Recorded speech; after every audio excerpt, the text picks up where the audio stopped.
de Dieu, dans le recueillement, écoutez une fois de plus la parole de Dieu, la parole de vie, dans le Nouveau Testament. Nous allons lire la seconde épître de Paul à Timothée, chapitre 1, du 3e au 14e verset. Fais silence à mon cœur, fais silence.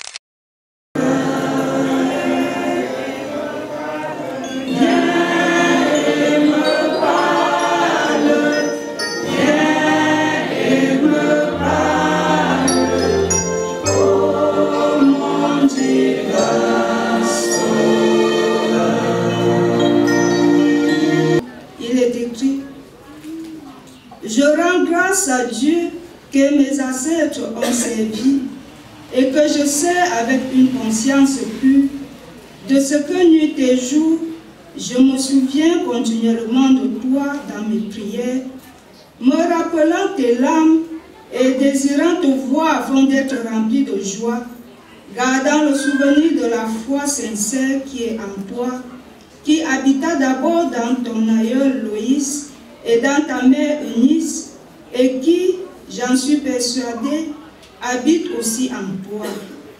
C'est pourquoi je t'exhorte à ranimer le don de Dieu que tu as reçu par l'imposition de mes mains. Car ce n'est pas un esprit de timidité que Dieu nous a donné, mais un esprit de force, d'amour et de sagesse. N'aie donc point honte du témoignage à rendre à notre Seigneur, ni de moi son prisonnier, mais souffre avec moi pour l'Évangile, par la puissance de Dieu qui nous a sauvés et nous a adressé une sainte vocation, non à cause de nos œuvres, mais selon son propre dessein et selon la grâce qui nous a été donnée en Jésus-Christ avant le temps éternel, et qui a été manifestée maintenant par l'apparition de notre Sauveur Jésus-Christ, qui a détruit la mort et a mis en évidence la vie et l'immortalité par l'Évangile. C'est pour cet Évangile que j'ai été établi prédicateur et apôtre, chargé d'instruire les païens. Et c'est à cause de cela que je souffre ces choses, mais j'en ai point honte, car je sais en qui j'ai cru, et je suis persuadé qu'il a la puissance de garder mon dépôt jusqu'à ce jour-là. Retiens dans la foi et dans la charité qui est en Jésus-Christ le modèle des saines paroles que tu as reçues de moi. Garde le bon dépôt par le Saint-Esprit qui habite en nous. Amen. Je prie le peuple de Dieu de bien vouloir se lever. Qui fait bon à ton service, Seigneur Esprit Saint, enseignant par excellence de ce peuple que tu as toi-même convié ici. Voici ta parole qui vient d'être lue et que chacun voudrait vivre personnellement, que chacun voudrait actualiser, contextualiser. Seigneur, répands-toi dans les cœurs. Viens disposer de ton outil et parle à chacun de nous individuellement. Sanctifie-nous, bénis ces moments. Soumets tout ici à l'autorité de Jésus. Fais taire tout esprit insoumis. Nous le donne, plie-le et que Christ parle, que tu parles, que le Père parle. Au nom de Jésus-Christ, notre Seigneur et Sauveur. Amen. Bien-aimés frères et sœurs dans le Seigneur, une fois de plus, bonjour. Nous venons de cultures différentes, de familles différentes. Chacun de nous a un certain contenu culturel, familial ou national ou régional. De même, nous avons des éducations différentes. Chacun a quelque chose qu'il a reçu de particulier de sa famille. Davantage, lorsque nous devenons enfants de Dieu, nous recevons une culture, un fond qui nous rend aussi différents de ceux qui ne l'ont pas encore reçu. C'est ce que Paul, dans cette épître que nous avons lue, appelle le dépôt. Nous avons chacun reçu un dépôt de Christ, un dépôt du ciel, un dépôt divin. Et le Seigneur, au moment où il va consacrer un ouvrier au service de l'Église, s'adresse non seulement aux officiers qui clôturent la conférence trimestrielle, mais aussi aux fidèles que vous êtes. D'où le message à nous tous agressés ce jour: préserve le dépôt que tu as reçu. Préserve le dépôt que tu as reçu. Tu vas dire bon dimanche et bonne fête à ton voisin et fais-nous cette exhortation.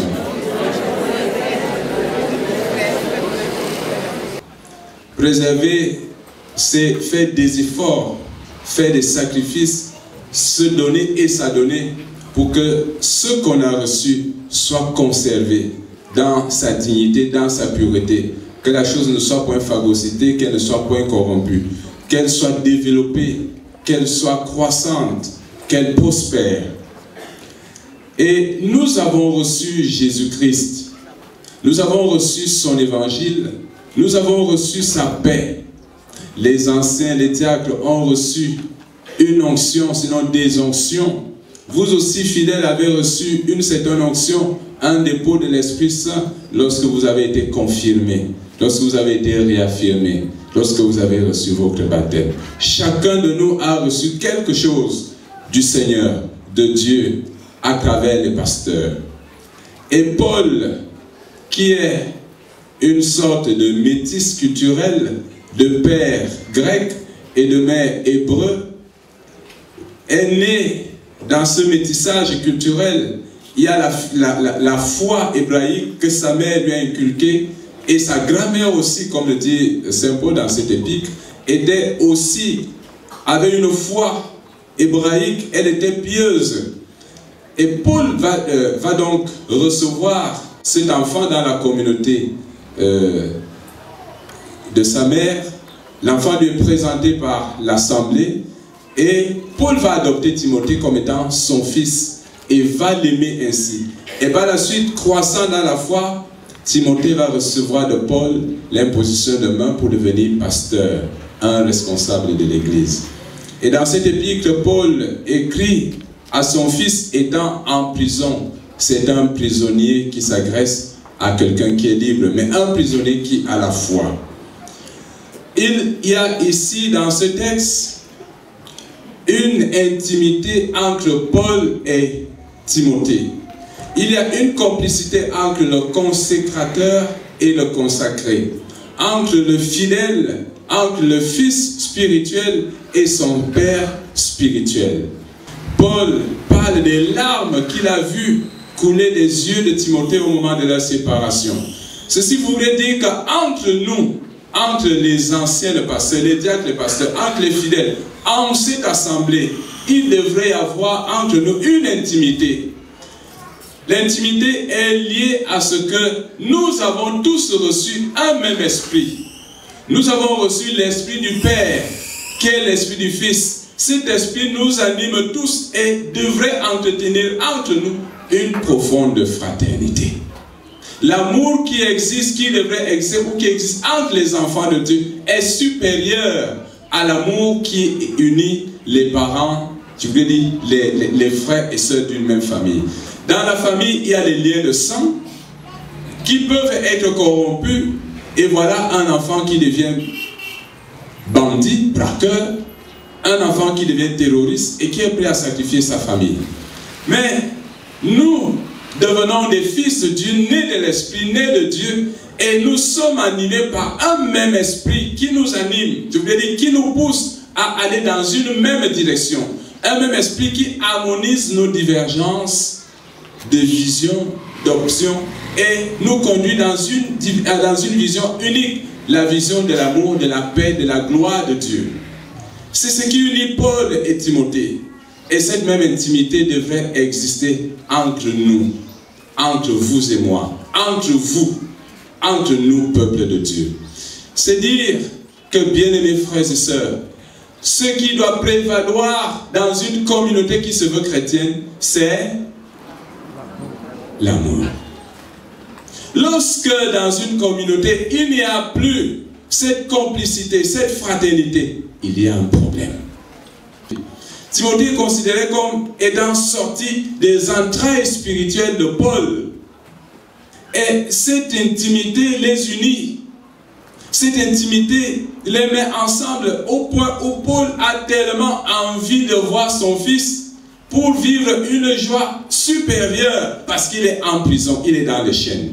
Et Timothée aussi, le jour de la séparation, Timothée a beaucoup pleuré. Vous pouvez le voir dans les actes des apôtres plusieurs fois. Lorsque Paul se sépare d'une de ces communautés, les gens se séparent en larmes. Ils se mettent à pleurer. L'amour fraternel, l'amour chrétien. Les gens de ce monde savent être solidaires.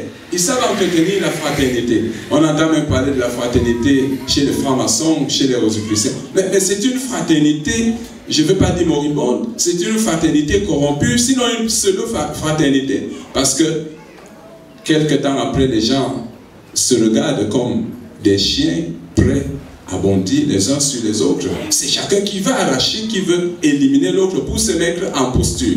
Mais entre nous, enfants de Dieu, ne devrait pas avoir cela. Il devrait avoir quoi? La fraternité, la solidarité, l'amour, la concorde. Et on saura que nous sommes les enfants de Dieu lorsque cet esprit qui assure l'intimité, la cohésion entre nous sera effectif et manifeste par l'amour. L'Esprit Saint est un esprit d'amour. C'est l'esprit qui vient d'un seul Dieu et qui est dans le Père et le Fils et étant lui-même Dieu. Et nous avons reçu ce même esprit. Quand vous êtes animé de cet esprit, vous ne pouvez pas éprouver de la haine pour votre frère. Vous ne pouvez pas envisager du mal contre votre sœur. Quand cet esprit vous anime, si vous haïssez, vous n'avez pas l'Esprit Saint et Dieu n'est pas en vous. Si vous entretenez de la haine, il est normal que votre frère, peut-être sous la pulsion d'un mauvais esprit, réagisse mal et que ceci vous affecte. Mais ça ne devrait pas rester là. Ça ne devrait pas se maintenir. C'est pour ça que Paul dit aux Éphésiens que le soleil ne se couche pas sur votre colère. Tu es en colère contre ta soeur, ton frère, ton collègue depuis des mois, des années. Où est Christ? Il y a des gens qui entretiennent des animosités qu'ils n'expriment pas, mais c'est là enfoui. Bonjour mon frère, bonjour.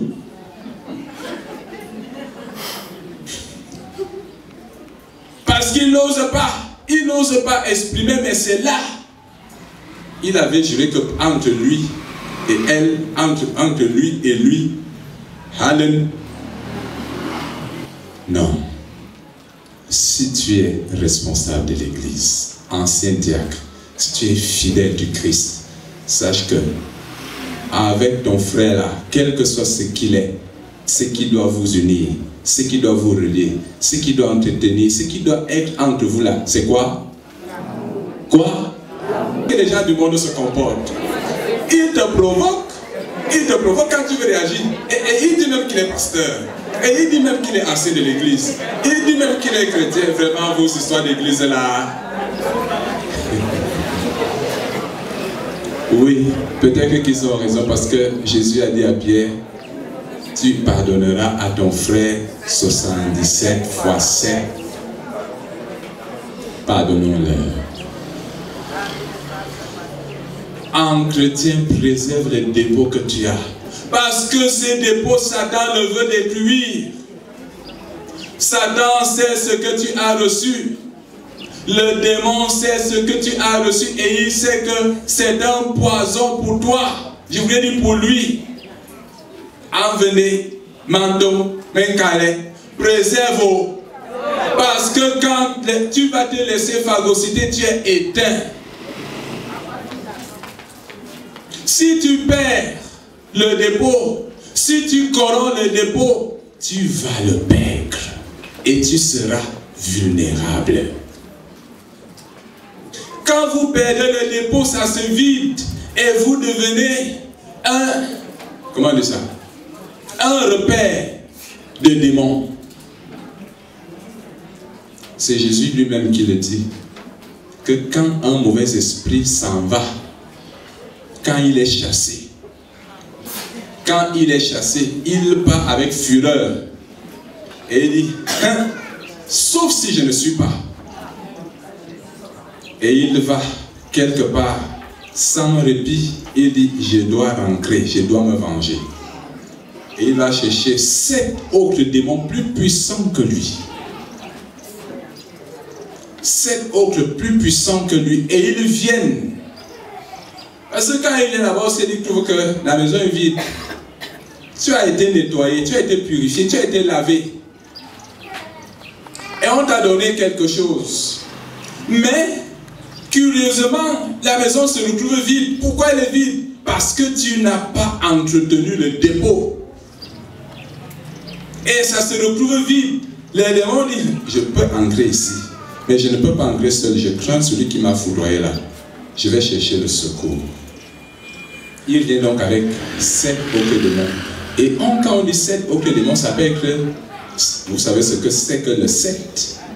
Jésus n'utilise pas 7 au hasard. Le Nouveau Testament n'utilise pas 7 au hasard. Ça veut dire un esprit parfaitement mauvais et puissant. Et ils viennent entrer. Ils étaient 7. Il était 1, n'est-ce pas? Il vient avec 7. Il devient combien? S'ils étaient 2.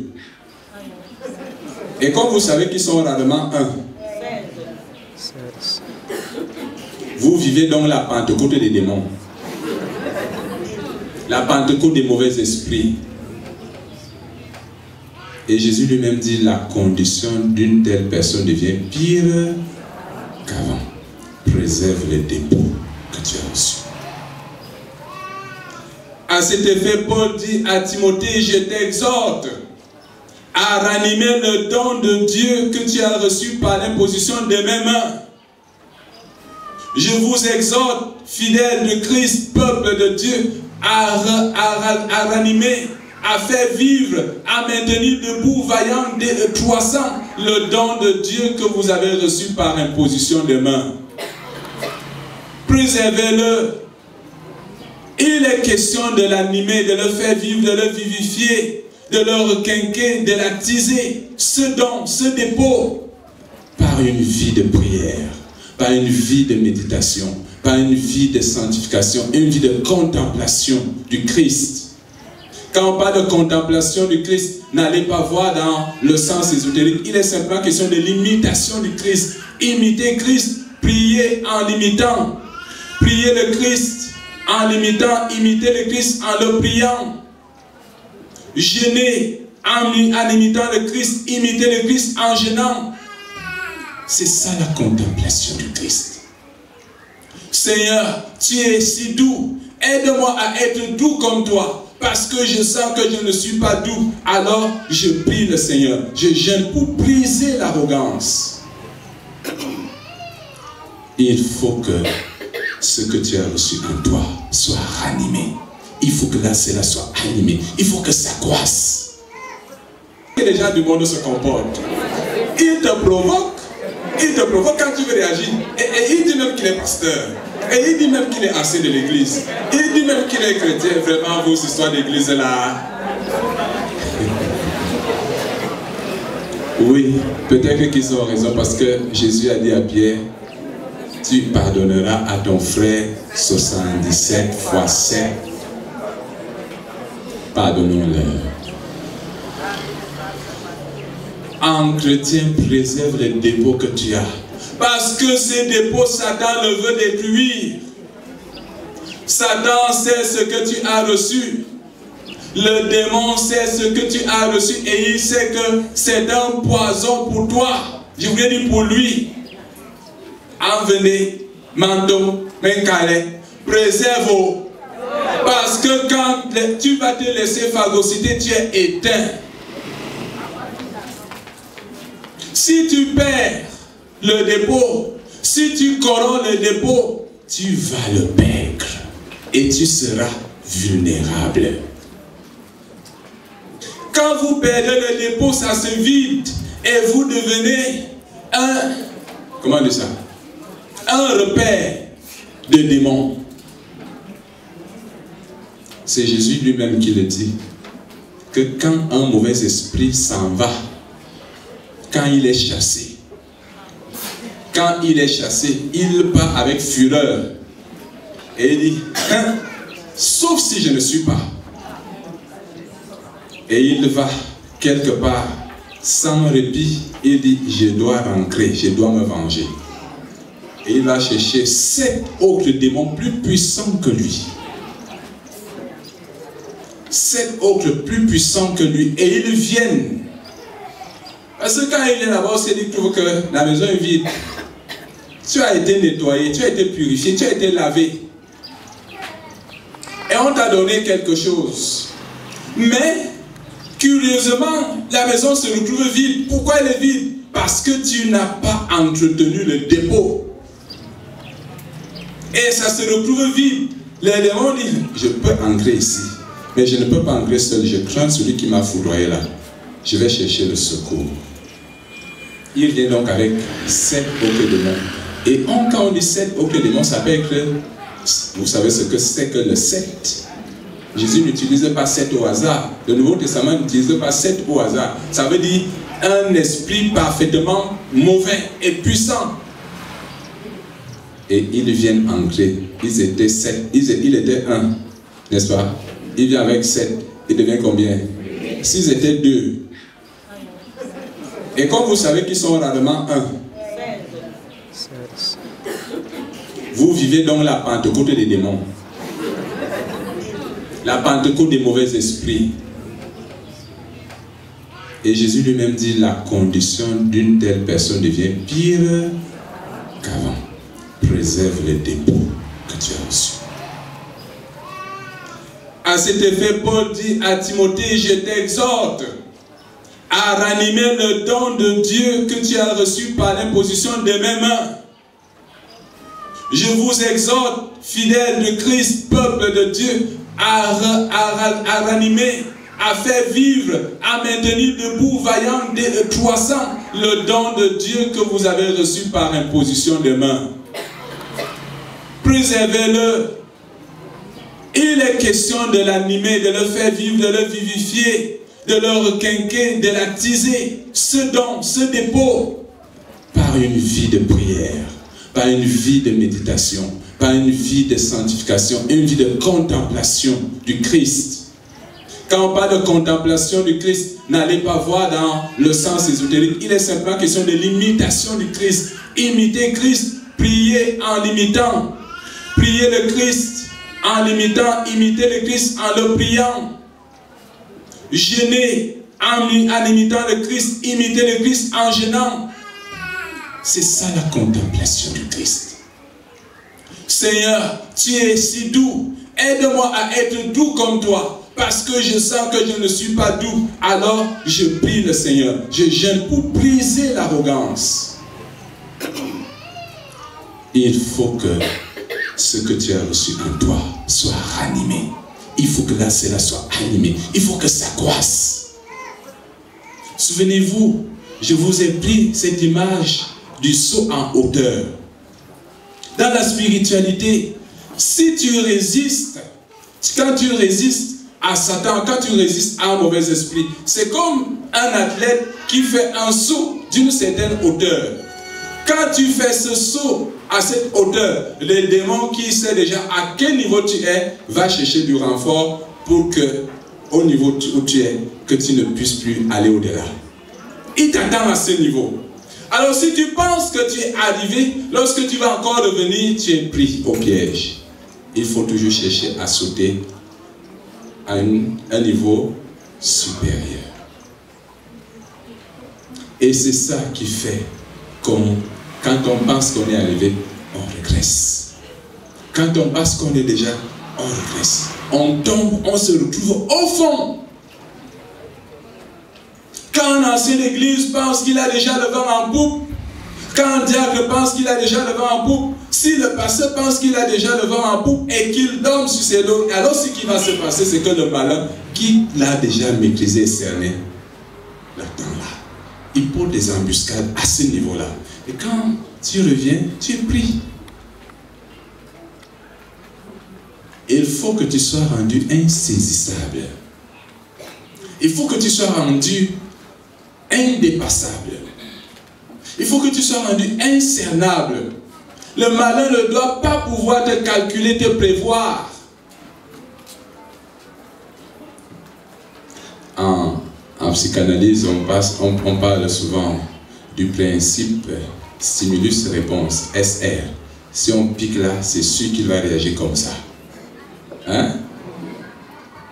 Tu le connais. Attends, fais-le un peu comme ça, là, tu vas voir ce qui va se passer. Dès que tu fais il s'allume. Pris au piège, SR, stimulus et réponse. Le chrétien doit dépasser ce stade-là. Et on va pour ils sont confus. Quand le malin t'a déjà piégé, il a déjà tendu, il a creusé, tu viens passer quelques bisses, quelques bisses. Hein? Nous n'avons pas reçu, toi et moi, un esprit de timidité. Le dépôt s'entretient par le zèle, par le courage, par la force. Le responsable de l'église doit être courageux. Si tu dors, si tu deviens timide, tu vas tout perdre. Et les onctions et les prévisions de cette onction. Parce que quand Dieu donne une onction, il assure le bénéfice. Si je ne mets pas en exergue le don que j'ai reçu, si je ne mets pas le Saint-Esprit en action par mon activité, par mon courage, par mon zèle, par mon amour pour le peuple que le Seigneur m'a confié, ce dépôt va se dissiper, ça va s'émousser. Nous sommes appelés à être zélés. Le fidèle est appelé à être zélé. Ce que tu as reçu fidèle, mets-le en exergue. La première fois que j'ai traversé une rivière en pirogue, c'était au nom de Jésus. Et quelle rivière la Sanaga? Et quelle pirogue? La pirogue à la main. Sur près d'1 kilomètre de traversée.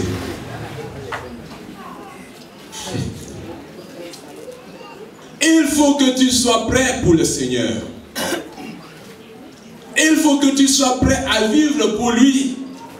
Il faut que tu sois prêt à lâcher certaines choses pour le Seigneur. Qu'es-tu prêt à faire pour Jésus? Je parle encore de fidèles. Fidèle, qu'est-ce que tu es prêt à faire pour Jésus? Jusqu'alors, peut-être que tu te disais, bon, je ne suis pas concerné, ça concerne les anciens, je peux donner comme je ne peux pas donner. Non. Jésus peut te demander plus qu'il ne demande même à certains responsables, parce qu'il sait ce qu'il t'a donné. Ouais, donc. Tu dis, même ça qu'on venait, même ça qu'on diacre, quelqu'un ça va femme, quelqu'un ça va binga. On trouve toujours des excuses. Et bien, les femmes aiment trop le Congo ça. Les ACP, il y a les hommes et les femmes là-bas. La GP, je n'aime pas les choses des enfants. Mais va le trouver dans le monde. Il est dans une association. Il est dans l'autre. Qu'est-ce qui se fait dans cette association? Des choses très compliquées. Là, ce n'est plus, ça ne crée pas un problème. Parce que c'est l'église, ça crée des problèmes. Jésus te veut avec un cœur simple. Sois simple. Sers le Seigneur avec un cœur simple. Jésus dit, laissez venir à moi les petits enfants, car est semblable à eux. Si vous n'avez pas un cœur semblable au cœur d'un enfant, c'est-à-dire un cœur simple, vous ne pouvez pas entrer dans le royaume des cieux. Et c'est pour cela que Jésus appelle Pierre, le vieux, et les autres, il les appelle comment? Les enfants. Et il n'y a pas de Nyamutazambe à l'église. Il n'y a que les enfants de Dieu. Il n'y a pas les vieux. Les vieux de Dieu. Vous avez déjà vu ça quelque part? Qui veut qu'on l'appelle vieux de Dieu?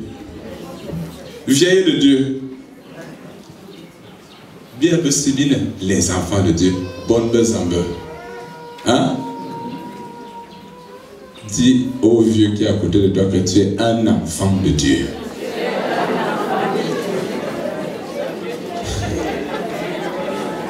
Il y a des vieux qui sont à côté de vous qui ne sont pas contents que vous les appeliez vieux enfants de Dieu. Il est vieux et elle est vieille. Je suis désolé, mais c'est cette disposition que le Seigneur voulait que tu aies en toi. Quel que soit ce que tu es, tu entres dans, quand tu vis dans le monde, considère-toi comme tout simplement quoi? Un enfant de Dieu. Le dépôt que nous avons reçu doit s'exprimer, il doit s'extérioriser. On l'a reçu pour témoigner. Le Saint-Esprit que tu as reçu, c'est pour vivre. Il anime. L'âme anima. Anima, c'est ce qui fait vivre. L'Esprit fait vivre. L'Esprit diligente, l'Esprit régit. Le Saint-Esprit, c'est l'Esprit de Dieu. C'est la vie de Jésus, la vie de Dieu que nous avons reçue en nous.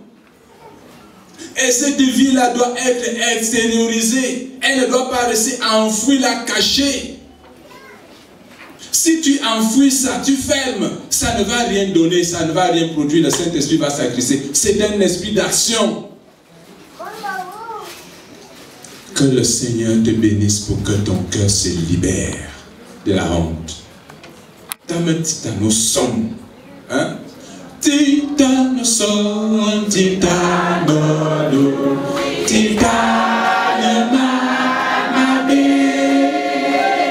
ya agazo, alitiva, anime yomase, anime yomase, anime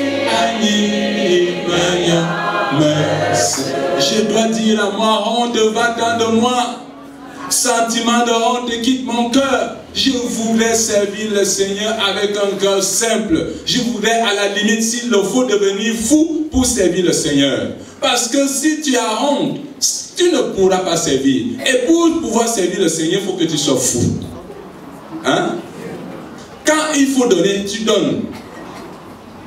Il y a des gens qui ont honte de Jésus dans le monde. Jésus, ça finit ici, là. Dès qu'il sort là, amenez. Manteau. Et bon. Vous comprenez ce que je veux dire? C'est-à-dire qu'il ne s'identifie plus ni en manteau, ni en ancien, ni en védé, ni à je ne sais plus quoi. Il n'est plus là.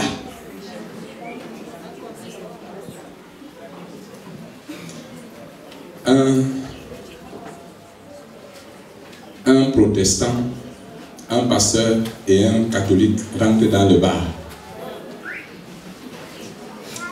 Et un fidèle catholique arrive. Il voit le prêtre, il reconnaît le prêtre. Et Akia, il s'en va. Mon père là, je ne peux pas être là où mon père est. Un protestant arrive. Hey, pasteur! Il n'y a pas pasteur ici. Il faut que nous apprenions à respecter ce que nous sommes. J'ai failli confondre une diacre hier au deuil. On était au deuil du père du pasteur Petit Moïse, qui vous a dit merci. Il y aura une surprise qu'il va vous faire. Alors, une diacre me trouve en train de prendre parce qu'on attendait le pasteur. Je prenais un verre de jus entouré de mes anciens diacres. Comme c'était un jus de raisin, le diacre s'amène. Je ne la connaissais pas. Une femme avec une canette de bière vide. En fait, je ne savais pas qu'elle était vide. Elle s'était devant moi. Est-ce que papa... Et j'étais bien en col pastoral. Est-ce que papa peut me donner... Moi, je ne comprenais même pas le langage que... Elle dit, tu veux quoi? Le vin. Quel vin? Le vin rouge.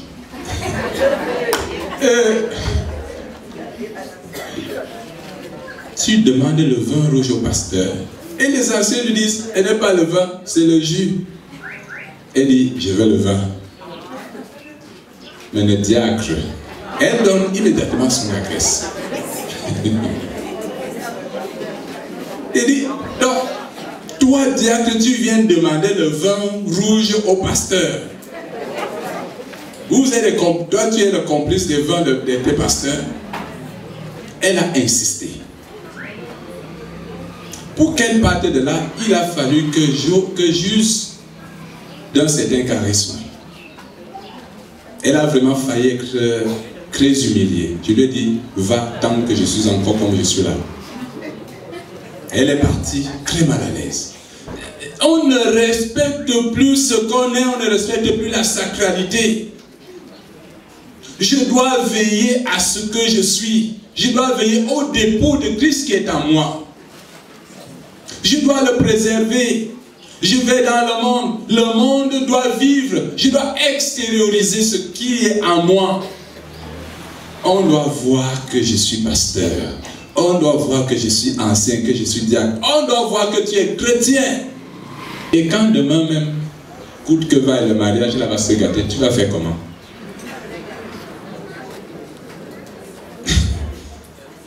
Parce que si tu refuses Jésus à cause du mariage, à cause de quelque chose, fin de fin, tu vas perdre cette chose-là. Je t'assure. Quand tu es de Christ, tu es marqué au sceau, au feu. Tu n'as pas un autre choix si ce n'est que d'aller, d'avancer, d'affronter, de vivre, de porter ta croix. Responsable de l'église, tu n'as pas le droit de mettre l'église de côté, de mettre la charge de côté, parce que les responsabilités du monde, tu risques de perdre beaucoup. Si tu perds à cause de Christ, tu vas gagner doublement ou triplement. Est-ce que tu me suis? Nous n'avons pas à avoir honte. Tu n'as pas à avoir honte de ce que tu ne bois pas pendant que tes collègues boivent. Tu n'as pas à avoir honte de te présenter comme ancien de l'église parce que dans ton lieu de service, ton patron n'aime pas entendre les gens de l'église. Que bah y a des yémenos nous vendent, nous ne diable, nous nous bouni. Qu'est-ce que le psalmiste nous a dit?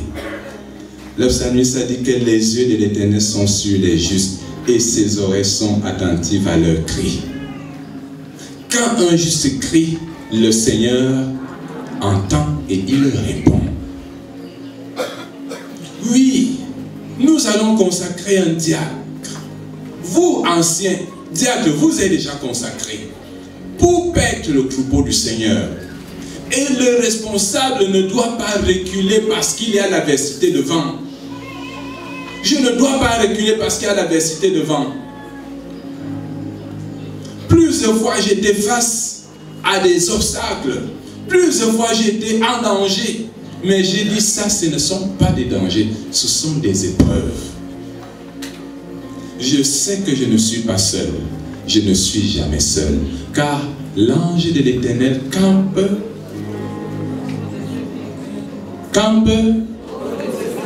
autour de ceux qui le craignent, autour de ceux qui le révèrent. En quoi consiste la crainte? C'est le service dans la dévotion, dans l'humilité, dans la soumission. Quand Jésus te reconnaît comme fidèle, les anges sont identifiés également comme étant fidèles.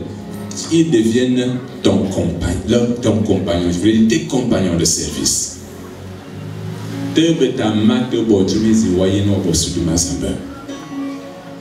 Dois-tu aller prier, diacre, pour quelqu'un qui est malade? On dit que quand quelqu'un est déjà gravement malade, là, si tu vas prier, c'est toi qui vas partir, il va échanger sa vie contre toi. Diacre va prier. Tu n'es pas seul.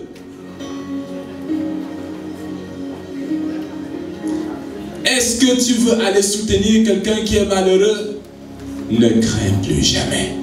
Les anciens doivent-ils prier pour les fidèles? Il y a des fidèles qui arrachent les chances des gens. Ancien, n'aie pas peur, tu n'es pas seul.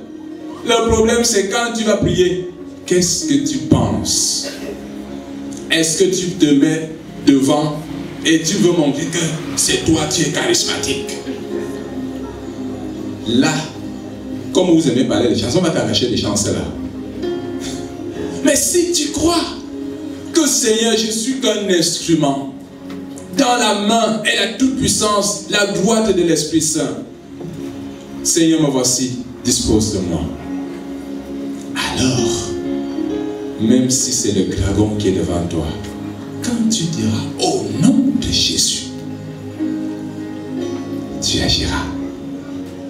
Je voudrais te dire que tu n'as rien à craindre quand tu dois aller servir le Seigneur. Le Saint-Esprit qui est en nous préserve. C'est lui-même qui nous conserve. Nous sommes appelés à mourir un jour, mais nous n'allons pas mourir de la main d'un homme et de la volonté d'un homme. Paul qui écrit à Timothée a été exposé à des dangers. Il a subi. Il fut une fois, ils étaient convaincus d'avoir Dieu lui-même le raconte. Ils étaient convaincus d'avoir Dieu, mais ils ont été surpris de voir que le Seigneur l'a relevé.